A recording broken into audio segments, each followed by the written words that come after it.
This episode is brought to you by The Loop by Catholic Vote. Want to learn about one of the tools we use to control the chaos of Texera family life? Keep listening to this episode of The Catholic Money Show.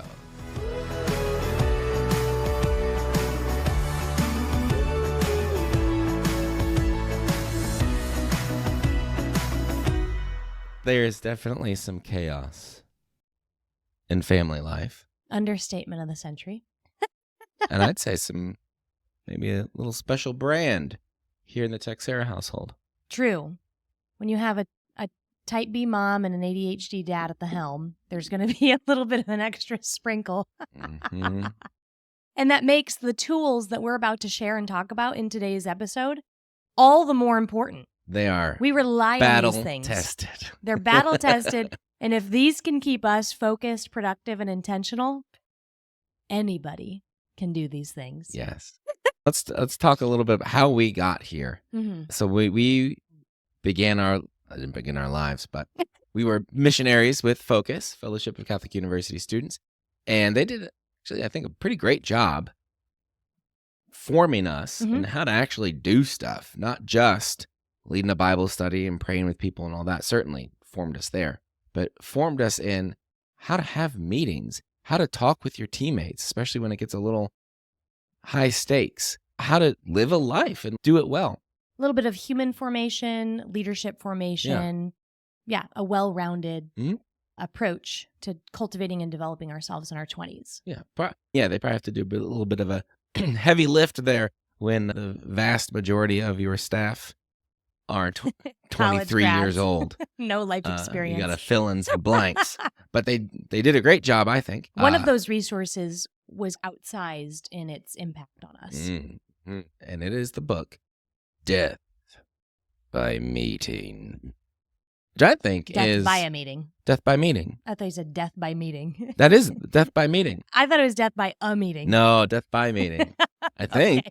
I don't know. Which is, I think, a... It's a sentiment all of us can identify with. Yeah, now it's a meme. This book predates the meme that could have been an email. Yes, and the ribbon that you can buy online of giving people after the meeting. That could have been an email. Yeah. So there's That's not passive aggressive. Yeah. So there's a lot of we know sometimes meetings can be really bad, and this book, like a lot of Patrick Lencioni's books, walks you through a story of this happening and all that. It makes you want to read this book, and then you learn the stuff. And at the end, of course, he goes very practical. This is what all this was. Fantastic book. I actually read it, loved it, and that's how we ran our meetings in Focus, using this setup, these types of meetings and this frequency and all of that. And it worked really great for work. And that was one of Patrick's very first books, long time ago. He has since, and we're going to mention it more, written a similar book for families. And we are so grateful for that resource, and that's going to come into play here in a little bit.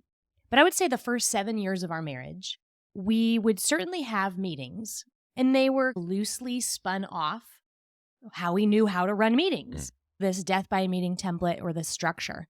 But they were always very reactionary to whatever was right in front of us.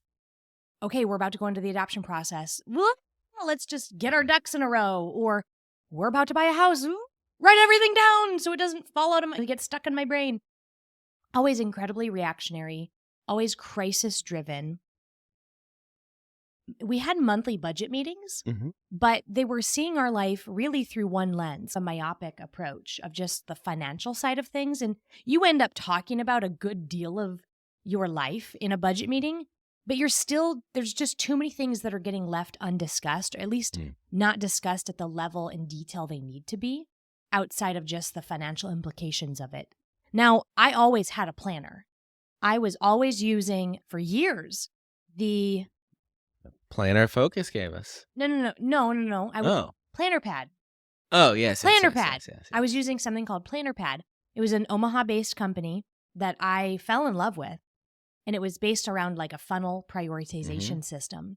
I think somebody in Focus had created something maybe similar-ish, but I was really dedicated and in on this planner pad system. I was in for the long haul. I'd been using it for over 10 years easily before Jonathan created the better and more amazing Catholic, prettier version of it. And we'll get into that in a little bit. Stay tuned because we are about to release pre-orders on our 2025 Big Catholic Planner. Lots of really exciting upgrades. Super exciting. Super exciting. I'm chomping at the bit. I can't wait to get it in my hands.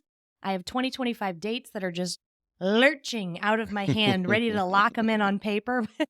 And I don't have my planner yet. Sorry, babe. It's okay. There's been a few things in the hopper that we've had to tend to. And now we're going to tend to this. Anyway, we always had the planner. And so it wasn't like I was going into the week just nilly-willy, planless. We were absolutely intentional still. We were productive, but we were not communicating at the level that we needed to be. Mm-hmm. And if anybody's been married for more than 10 seconds,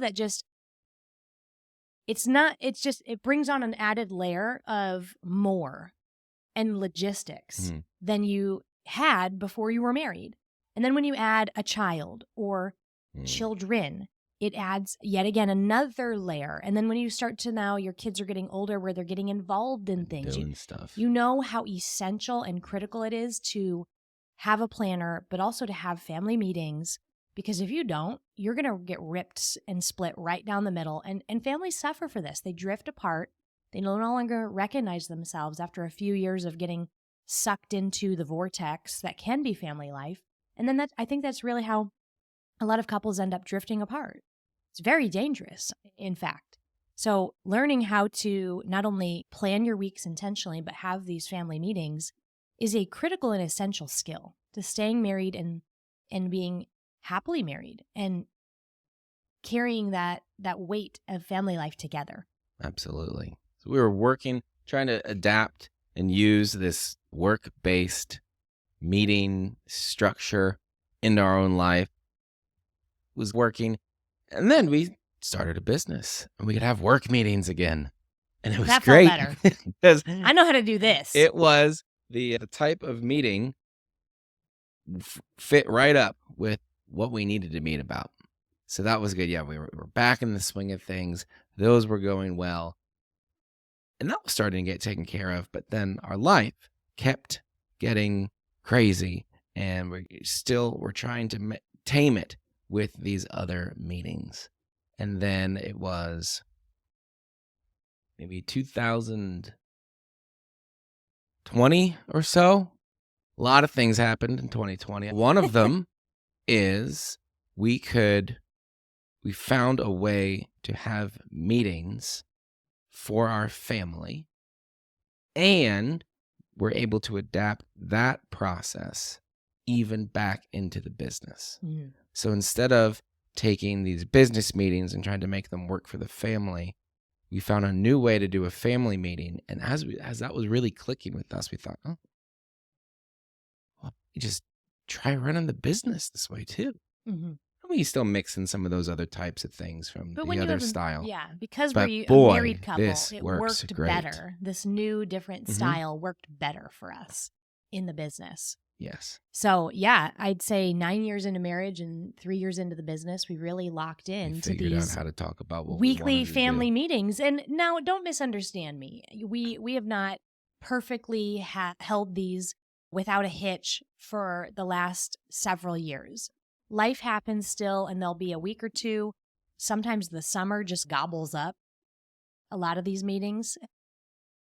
And we'll have a season or a newborn life where we limp for a few weeks, and then I end up having a panic moment, and then we get back to the meetings. Okay, but we do them more often than we don't. But don't misunderstand and think if you're going to be committing to these, that means the rest of your life, every single week, you've got to do it or else you're failing. That's just not true. But let me just at a very high level, what is a family meeting? Essentially, this is the meeting that you have to run the engine of your family life. This is what kind of keeps things flowing, keeps things moving, keeps things focused on the right priorities, making sure you're going in the same direction as a couple, that your kids know what's happening as well. And they usually run about 60 to 90 minutes. Ideally, it's uninterrupted. So this is during a nap time. This is after kids have gone to bed. This is while you have childcare. something of that nature, because you really do want to be able to get your brain to go as deep into this as possible. And getting constantly interrupted is just going to prevent you from being able to have the conversations you need to efficiently. If you get interrupted over and over and over, this could easily take you 3 hours, and that's just painful for anybody, and I don't want that. So 60 to 90 minutes, very intentionally focused.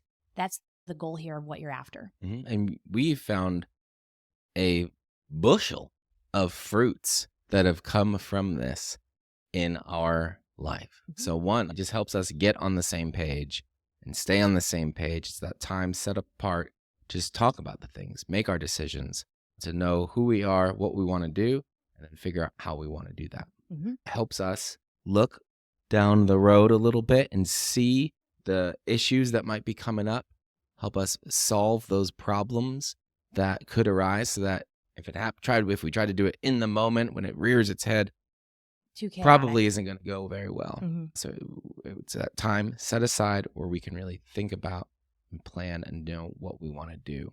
Part of that is prioritizing our resources. We know what we want to do with what we've got available to us. Just like on the budget, we're prioritizing how we want to use our money.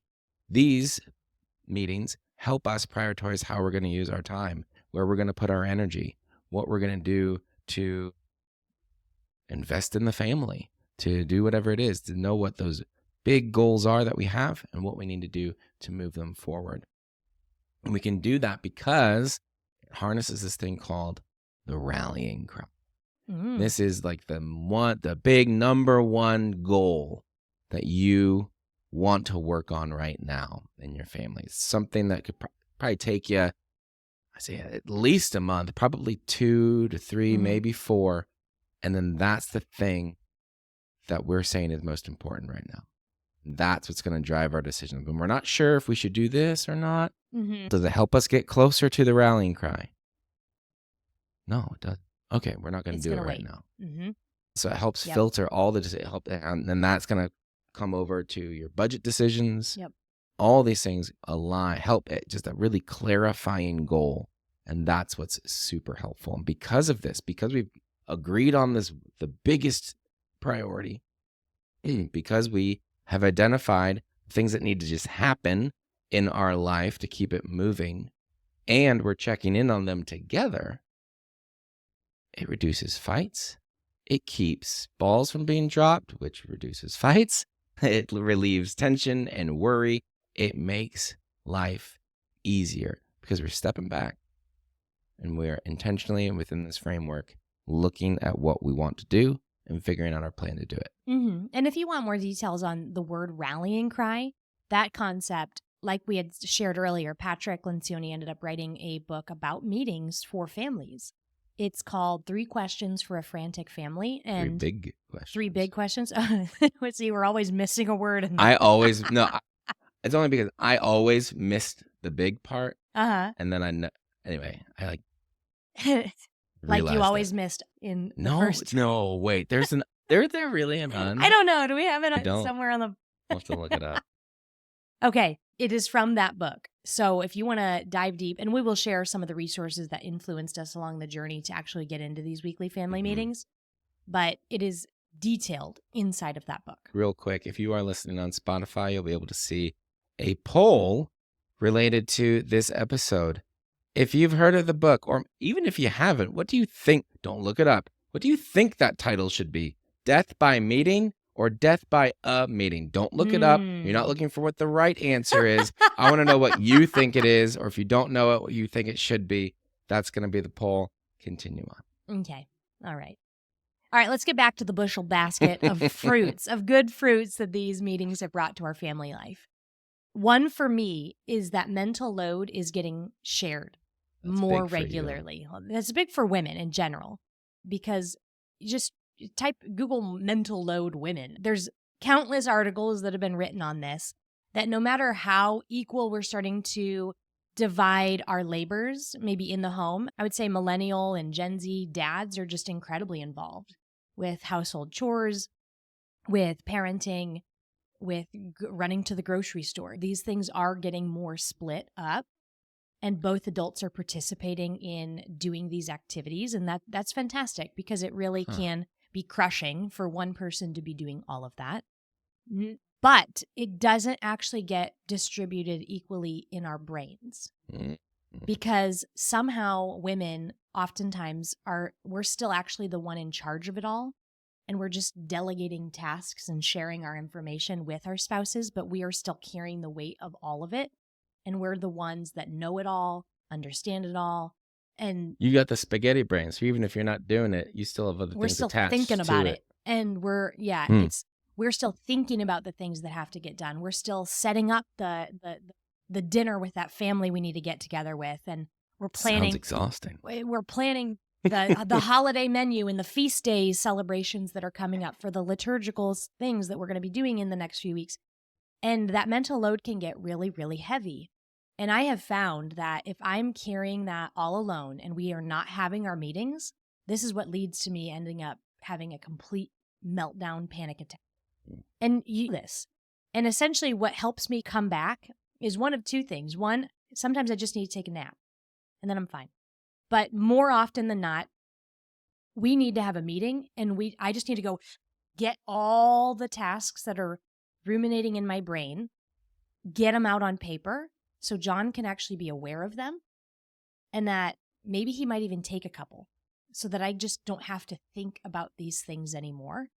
And it shares that mental load of over the tiny little things like the cloth diapers need to get run and just all of it. You just got to get it out of your brain. And if it's all on my brain and I'm not actively sharing any of that information with you, it's a little bit of my fault for not sharing and then inviting you to actually take some.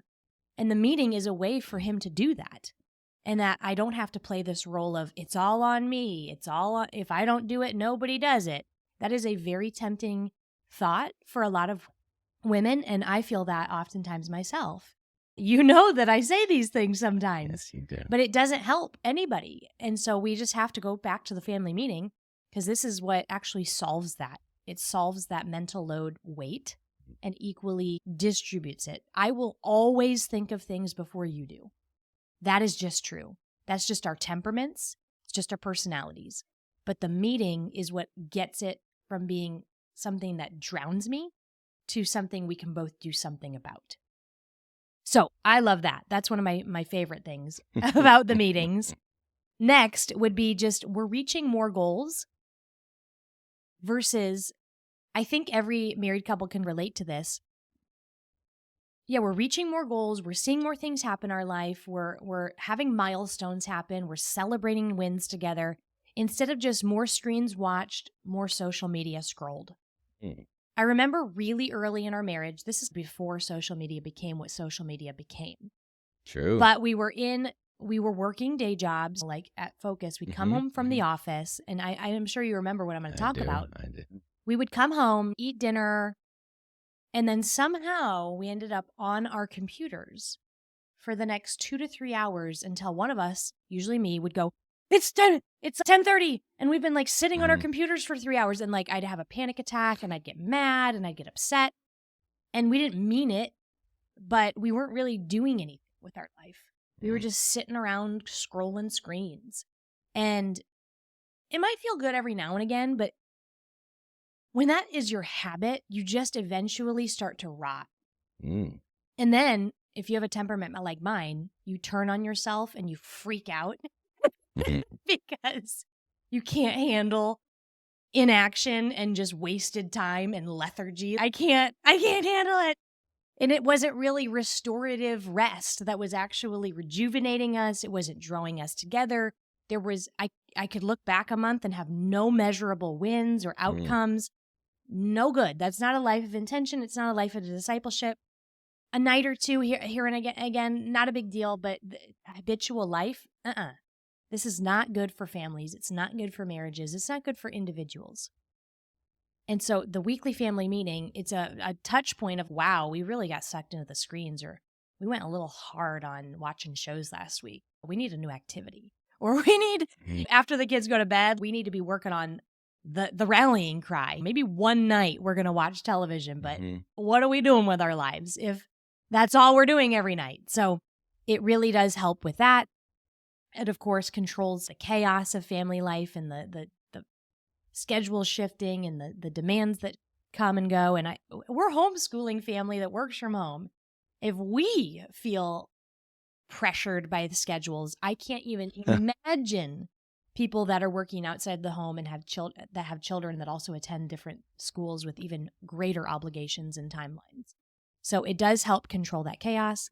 And then lastly, a fruit that I found helpful is just that it helps us pivot when we need to. Because we actually know what's going on in the week. If you get a phone call and there's an appointment that needs to get rescheduled, we're both more in the know of what's happening that week. And you can make an informed decision. You can also go to the Big Catholic Planner and just peek, make sure things are good. You can also go to our Big Catholic Calendar on the wall and you can see. And we used to have times where, you would be scheduling things. Maybe one of these happened just a week ago because we were out of the routine of family meetings. But it's the worst when somebody double books or schedules something when it was really not an opportune time. And it really, like last week happened, frankly, just because we hadn't been having meetings. We'd been traveling, we'd been scheduling. Had been so crazy. I had not communicated to you that we had a babysitter on that day. You decided to schedule that thing. And anyway. It was a dentist appointment. I know, but it was because we didn't have a meeting. Saying. It's just because we didn't have a meeting, and you would have absolutely scheduled it at a different time if we'd actually communicated. Only I had known. And we'd run the week, and it was our fault for not actually sitting down and while we were traveling having that conversation. Oh, it happens. But we were able to be flexible and pivot. You had the meeting, so then we just figured out other times during the week that we could have the conversations we needed and do the work tasks that we had to tend to. Boom. Great. All right. Keep going. All right. It's a family meeting. So a question that often comes up when people hear about this is, should they have the kids be part of the meeting? I think if they're older, maybe teenagers, and only for some of the meeting, they don't need to be there for everything. And as you go through your different sections of like family life that you're checking in on in the meeting, there's going to be some, maybe they've got some legitimate say into some of these things, or you want their perspective on some of this. Great. Have them there for that part of the meeting. Maybe go through those items first, then send them on their way, and you guys can continue your meeting. But remember, you guys are the ones in charge. You're making the decisions. Yeah. So let's just go to the really practical. This is what we're going to end on. We'll end on sharing the resources that'll help you dive more into this, but how do you host one? Let's just get the step-by-step. How do you host one? So Bingo. Get off to the races and go. We are going to share how to do this right after a quick break. This episode of The Catholic Money Show is brought to you by The Loop from Catholic Vote. It is a daily email newsletter I love to open every day because Catholic Vote goes through and they pack it with the top headlines of the day, saints of the day, the best of Catholic blogs, the daily readings, everything you need in one email delivered to you straight in the morning. And they go through and they find the best sources, the ones you can actually trust, and put them in there. So no more needing to sort through what you find online. They do that work for you and send it to you every morning free in The Loop. And if you like Google Doodles, you're going to love The Loop because the name bar across the top changes all the time. I love to open it and see what the illustration is that day and then continue on down for the day's news and things to encourage and inspire me to lift me up in my faith. You can do the same by going to gettheloop.com and sign up. Again, it's totally free and totally awesome. Go to gettheloop.com to sign up. That's gettheloop.com. We are back, and now we are going to dive into the here's how you do this. So first off, you need some time to do it. So schedule the meeting on your calendar, on your planner, whatever it is you need to do. Make sure you got an alarm set that you show up to this meeting.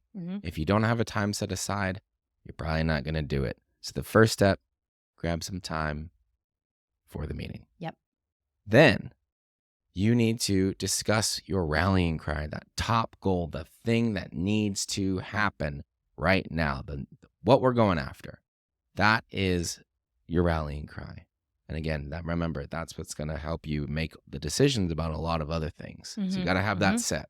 Yep. After that, And then you figure out, okay, in order to, say, plan our vacation, what do we need to do? Well, we need to have our financial plan. We need to figure out where we're going.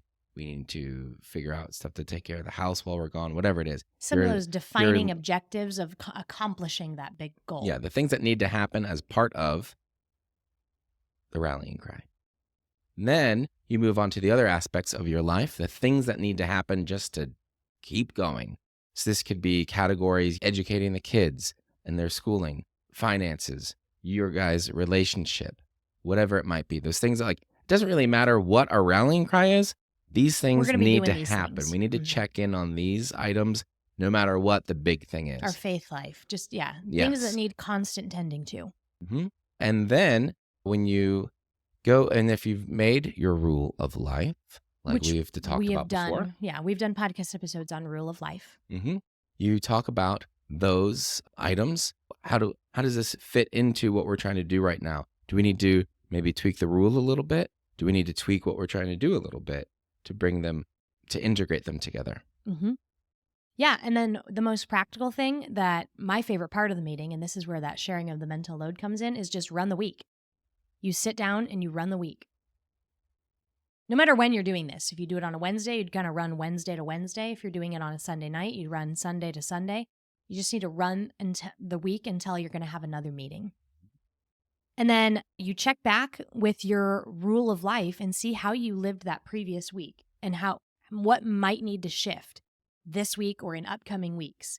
I had mentioned earlier just that, this is that time to recognize, did we actually do anything we said we were going to do last week? Or last week, wow, it really stunk. What happened? And it gives you that space to evaluate that and to make shifts and change for the week ahead. And then lastly, you're assigning tasks. So not every family meeting is going to lead to task assignment, but a lot of them will have some sort of, somebody needs to call the doctor and schedule that pediatrician appointment. Somebody else needs to take the dog into the kennel. This is just something that you're going to have to assign, because a lot of marriage tension can happen in just assumptions. And I thought you were going to do that. Or I thought you were going to do that. And just assign the task. Get it written down. Divvy it up. So to learn more about this, of course, we went maybe a little quick. There's a lot there. And the more you know, and the better you can do this, the more fruit it's going to bear for you. So we want to shoot you over to a couple different people and resources in order to do this really well. First is our friends Joseph and Crystal Gruber at Our Outpost. They are the ones who introduced us to all of this whole world. And so I think they do a really great job talking about it, teaching it, really helping you see what it can do and how you do it. So they're over at ouroutpost.org. Forgot if it was org or com. I think it's org. So Our Outpost, we've got Mike and Alicia Hernan with Messy Family Project. They also talk about things like this. Mm-hmm. They have some other family planning things, like the family board meeting weekend. Thank you. Little bit of a deeper dive. Yes. A lot of more things they tackle. Yeah, a lot more things going on there, but they're great, and they definitely reference the Pat Lencioni book and all that. And of course, there's that book. Last and not least. 3 big questions for a frantic family, I believe. There'll be links to all this in the show notes, as well as... we got a resource for you. Yeah, we took what we've kind of made ourselves, spruced it up a little bit, and have it ready for you. So we've got our little bit of a guide here. Maybe you just want to see something written down. You didn't have your pencil while you were driving and listening to this. Well, head on over to walletwin.com/weekly meeting. That's walletwin.com/weekly meeting. Also a link in the show notes. And you just grab our little guide, how to run one of these meetings, how to see these fruits in your life. A little jump start to get you going for that. And also, last and certainly not least, don't forget that we are about to open up pre-orders for our 2025 Big Catholic Planner. Oh my. The first few weeks, it's going to be a really good deal, but the first 72 hours, it is going to be a smoking hot, blazing deal. And so you really don't want to miss that, especially if you're going to bundle it with our calendar and our Plan Your Year New Year's workshop.